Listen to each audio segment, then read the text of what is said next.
ভাই আপনার মোবাইলে আর কোনো সেটিংস করেন বা না করেন, এই সেটিংসটা অবশ্যই করে রাখবেন, কারণ আপনি যেসব ভিডিও ক্রোম ব্রাউজারে এবং কি ইউটিউবে দেখেন সেই হিস্টোরি করে আর কখনো গুগল সেভ করতে পারবে না। আর এটা কিভাবে আপনি অ্যাক্টিভ করবেন চলুন আমি আপনাকে ভিডিওর মাঝে দেখেছি।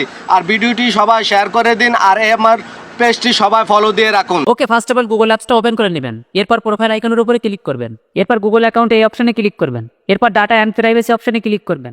এরপর একটু নিচের দিকে স্ক্রল করবেন। এরপর এখানে দেখেন যে ওয়েব অ্যান্ড অ্যাপ অ্যাক্টিভিটি, আর এটা কিন্তু অন আছে।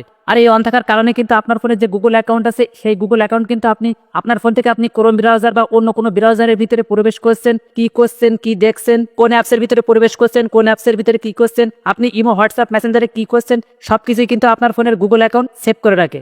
আর এই গুগল অ্যাকাউন্টের কারণেই কিন্তু বিভিন্ন মানুষের ছবি, ভিডিও, কল রেকর্ড কিন্তু সোশ্যাল মিডিয়ায় ফাঁস হয়ে যায়। তো আপনার গুগল অ্যাকাউন্ট যেন আপনার কোনো কিছুই সেভ করে না রাখতে পারে, এর জন্য আপনি এই অপশনে ক্লিক করবেন। এরপর নিচের দিকে স্ক্রল করবেন। এরপর টার্ন অফ এই অপশনে ক্লিক করবেন। এরপর এখান থেকে turn off and delete activity এই অপশনে ক্লিক করবেন। এরপর নেক্সট অপশনে ক্লিক করবেন। আবারও নেক্সট অপশনে ক্লিক করবেন। এরপর ডিলিট অপশনে ক্লিক করবেন। এরপর গট ইট এই অপশনে ক্লিক করবেন। ওকে, আপনাদের কাজটা কিন্তু শেষ। এরপর আপনি এখান থেকে একবার ব্যাক আসবেন। এরপর এখানে দেখেন যে ওয়েব অ্যান্ড অ্যাপ অ্যাক্টিভিটি কিন্তু বন্ধ হয়ে গেছে। এরপর থেকে আপনার ফোনের গুগল অ্যাকাউন্ট, আপনার ফোনে আপনি ক্রোম ব্রাউজার বা অন্যান্য ব্রাউজার বা আপনার ফোনের অ্যাপসগুলোতে আপনি কি করছেন সেসব কিন্তু আর সেভ করে রাখতে পারবে না। এর ফলে কিন্তু গুগল অ্যাকাউন্ট আপনার কখনো বিপদে ফেলতে পারবে না। আপনি 100% সেভ থাকবেন। That's it. ভিডিওটি ভালো লাগলে সবাইকে শেয়ার করে দিন। আপনার শেয়ারের মাধ্যমে আরেকটি ভাই একটু সতর্ক হতে পারবে, ভালো কাজের ভালো ফল মিলবে। That's it.